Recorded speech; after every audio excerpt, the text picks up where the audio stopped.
Hi friend, good evening. This is Ravi and you watching my A to Z study. दोस्तों, discuss करेंगे गणित की शिक्षण विधियां। दोस्तों, एक शिक्षण विधि एग्जाम में आना ही है। आज हम लोग डिस्कस करेंगे आगमन विधि क्या है, निगमन विधि क्या है, आगमन विधि का दोष गुण क्या है, निगमन विधि का दोष गुण क्या है। दोस्तों, आज शाम को हमारे कुछ भाई बंधु बाबूलाल मरंडी जी को ज्ञापन सौंपा है कि जेटेट जल्द ही कराया जाए और उन्होंने प्रॉमिस किए हैं कि जेटेट जल्द ही होगा। दोस्तों, एनर्जी के साथ आप पढ़ाई स्टार्ट कीजिए, चैनल को सपोर्ट कीजिए। आपको जेटेट का कंप्लीट सिलेबस इसी चैनल पे मिलेगा, कंप्लीट नोट्स के साथ। आइए स्टार्ट करते हैं। और अगर अभी तक आप मेरा जेटेट का 1 to 5 नोट्स नहीं लिए हैं तो तुरंत व्हाट्सअप कीजिए। डिस्कस करेंगे आगमन विधि क्या है। दोस्तों, एकदम दिल दिमाग दोनों लगा के सुनिए, 100% आपका कॉन्सेप्ट क्लियर हो जाएगा। आगमन विधि क्या है, जिसको हम लोग इंडक्टिव मेथड्स बोलते हैं। आगमन विधि है क्लासरूम में कोई भी चैप्टर्स को स्टार्ट करने से पहले पहले उसका एग्जाम्पल देके समझाया जाएगा, उसके बाद उसका थ्योरी समझाया जाएगा। ये जो पढ़ाने का जो तरीका है, इसको हम लोग आगमन विधि बोलते हैं। आशा करता हूं कि समझ गए होंगे। फिर से बताता हूं कि आगमन विधि में सर्वप्रथम छात्र के सामने अनेकों उदाहरण रखा जाता है। मतलब पहले एग्जाम्पल रखा जाता है, फिर उस टॉपिक के बारे में बताया जाता है और फिर उस उदाहरण के आधार पर कोई निष्कर्षण निकाला जाता है। पहले एग्जाम्पल, उसके बाद उसका थ्योरी। मतलब एग्जाम्पल से थ्योरी की तरफ आने को हम लोग बोलते हैं आगमन विधि। इसका कुछ दोष और कुछ गुण है जो कि जानना जरूरी है, क्वेश्चन सही से आता है। आगमन विधि का गुण, मेरिट्स ऑफ इंडक्टिव टेक्निक। ठीक है, इस विधि के अंतर्गत उदाहरणों के द्वारा कक्षा के वातावरणों को सजीव और रुचिकर बनाया जा सकता है। दोस्तों, अगर एग्जाम्पल के साथ हम लोग क्लास को स्टार्ट करेंगे तो बच्चा एनर्जी के साथ समझेगा, बच्चा एनर्जी के साथ सोच पाएगा, क्योंकि जब वो एग्जाम्पल पहले ही समझ लेता है ना, तो बाकी पूरा थ्योरी उसका दिमाग में ऑटोमेटेड आ जाता है।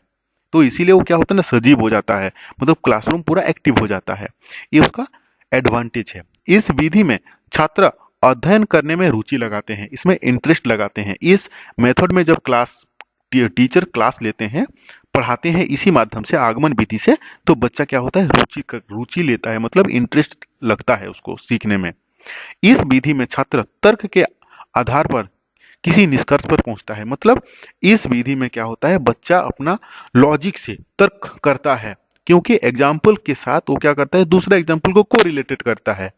तो बच्चा के अंदर में क्रिएटिविटी बढ़ता है, रीजनिंग पावर बढ़ता है बच्चा के अंदर में। ठीक है, आगमन विधि के द्वारा छात्र के ज्ञान को स्थायी रूप से, मतलब बच्चा इस विधि में जो भी चीज सीखता है वो उसका स्थायी हो जाता है, बच्चा उसका परमानेंटली वो सीख जाता है, क्योंकि ये रटन प्रणाली में नहीं है।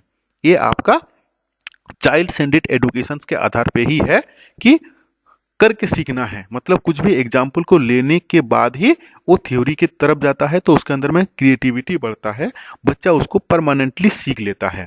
तो ये हुआ उसका गुण आगमन विधि का।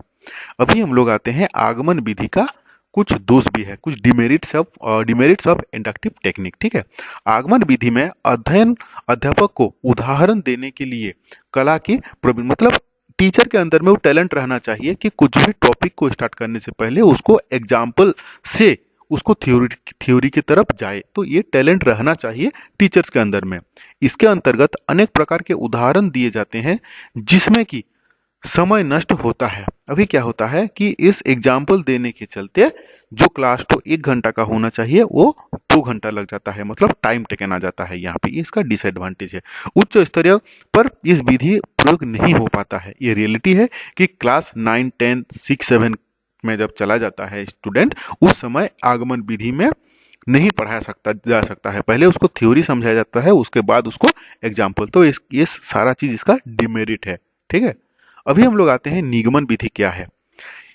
ठीक आगमन विधि का ऑपोजिट में, पहले आगमन विधि में क्या होगा कि एग्जाम्पल दिया जाएगा, एग्जाम्पल से रूल की तरफ जाया जाएगा। लेकिन निगमन विधि में क्या है, आगमन विधि का विपरीत है। मतलब पहले इसका रूल सिखाया जाएगा, थ्योरी समझाया जाएगा, उसके बाद उसको एग्जाम्पल दिया जाएगा। ठीक है, यह विधि आगमन विधि के विपरीत है, क्योंकि इसमें छात्र के सामने पहले सिद्धांत रखा जाता है, फिर विभिन्न प्रकार के उदाहरण के द्वारा उसकी पुष्टि की जाती है। ठीक है, तो पहले इसमें क्या होगा कि टॉपिक को समझाया जाएगा, रूल को समझाया जाएगा, उसके बाद उसको एग्जाम्पल इसका दिया जाएगा। ठीक है, अब हम लोग आते हैं निगमन विधि का दोष क्या है। इस विधि के अंतर्गत किसी भी पाठ्यक्रम में कम पहले इसका एडवांटेज हम लोग जान लेते हैं। ठीक है, इस विधि के अंतर्गत किसी भी पाठ्यक्रम को हम एक निश्चित समय के में खत्म कर सकते हैं, क्योंकि इसमें टाइम टेकन नहीं है।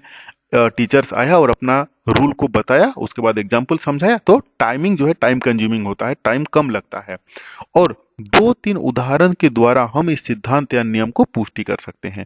यह विधि उच्च स्तरीय पर उपयोग किया जाता है। ये क्या है ना, क्लास 6, 7, 8, 9, 10, 11, 12 में ये निगमन विधि का उपयोग होता है, जबकि छोटा क्लास में ये आगमन विधि का होता है, कि जहाँ पे एग्जाम्पल के बाद एग्जाम्पल से रूल की तरफ जाया जाता है।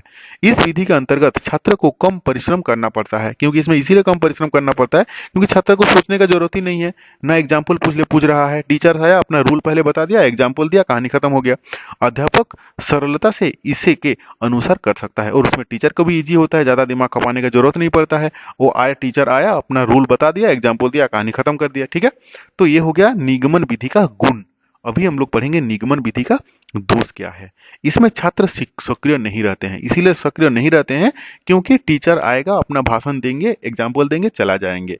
इसमें इनएक्टिव रहता है ज्यादातर, इसका डिमेरिट है।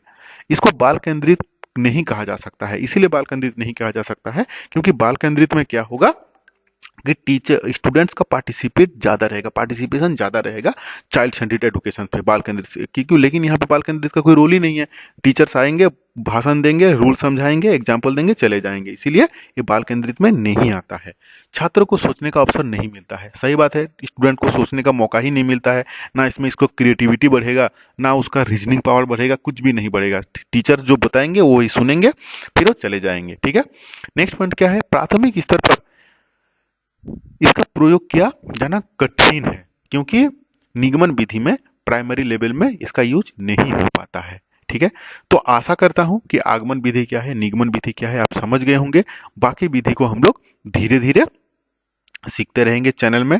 फर्स्ट टाइम अगर आप विजिट कर रहे हैं तो चैनल को सब्सक्राइब जरूर कीजिए, और दोस्तों के साथ शेयर करना मत भूलें।